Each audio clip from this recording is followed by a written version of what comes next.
नमस्कार दोस्तों, एनडीए गठबंधन की नई सरकार बने अभी 24 घंटे भी नहीं हुए हैं और अभी से भारतीय जनता पार्टी के नेताओं के इस्तीफों की खबरें आने लगी हैं। जी हां, 9 जून को प्रधानमंत्री नरेंद्र मोदी ने तीसरी बार शपथ ली और प्रधानमंत्री पद की जिम्मेदारी भी संभाल ली। उनके साथ ही साथ 71 सांसदों ने भी शपथ ली। इसी कड़ी में केरल से भारतीय जनता पार्टी के सांसद हैं सुरेश गोपी, जिन्होंने पहली बार केरल में भारतीय जनता पार्टी को जीत दिलाई है।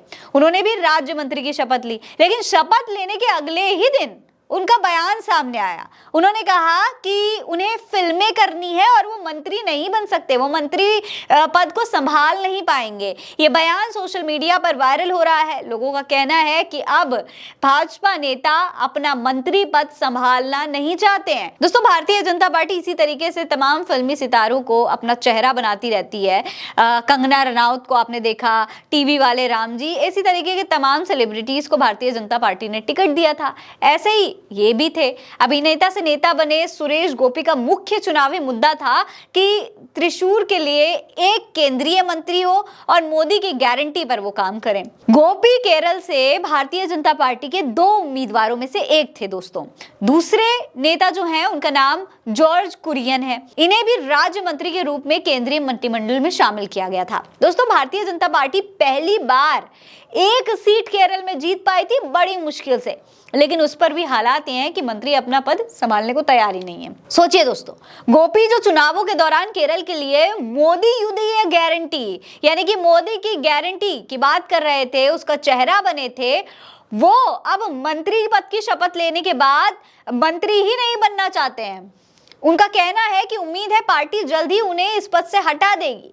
अब सवाल यही है कि केरल में भारतीय जनता पार्टी के इकलौते सांसद सुरेश गोपी मंत्री पद छोड़ना चाहते क्यों हैं, और अगर चाहते ही थे तो फिर शपथ ली क्यों? क्या सिर्फ उस दिन शपथ ग्रहण समारोह का माहौल न खराब हो इसलिए उन्होंने शपथ ले ली? सुरेश गोपी की पहली प्राथमिकता फिल्म की शूटिंग है, फिर राजनीति में उनको आना ही क्यों था? क्यों आए वो? क्या जनता का मत, संविधान, सब कुछ उनके लिए सिर्फ एक मजाक है?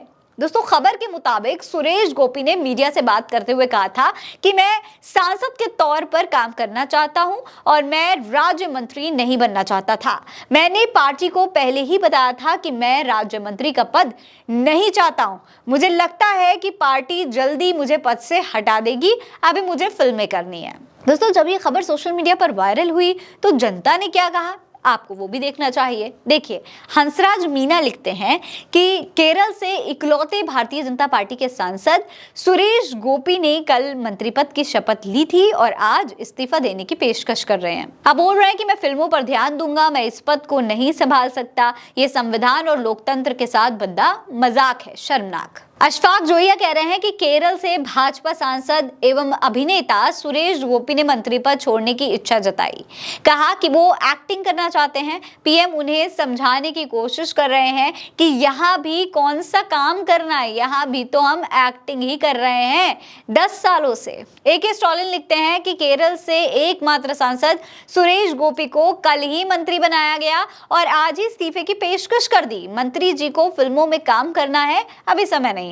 हालांकि दोस्तों, अब ये जो उनका बयान सोशल मीडिया पर चल रहा था, अब उन्होंने इस बात से इनकार कर दिया है, वो अपने बयान से मुकर गए। उन्होंने कहा है कि मैंने ऐसा कुछ कहा ही नहीं था।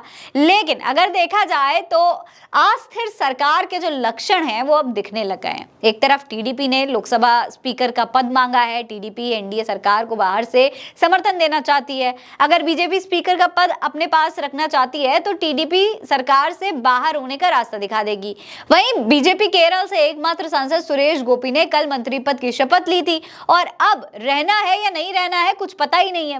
उधर अजीत पवार हैं, एनडीए के मंत्रिमंडल के गठन से खुश ही नहीं है। उन्होंने साफ साफ कह दिया है कि हमें जो चाहिए वो नहीं मिल रहा है। जो मंत्री बनना नहीं चाहते उनकी जबरदस्ती शपथ हो रही है और जो बनना चाहते हैं उनको लेकर के उठापटक चल रही है। यानी एनडीए अभी से बिखरने लग गया है। अब देखना यही है कि एनडीए की ये सरकार, अस्थायी सरकार, कितने दिनों तक चल पाएगी। आपको क्या लगता है? अपनी राय हमें कमेंट सेक्शन में लिखकर बताएं।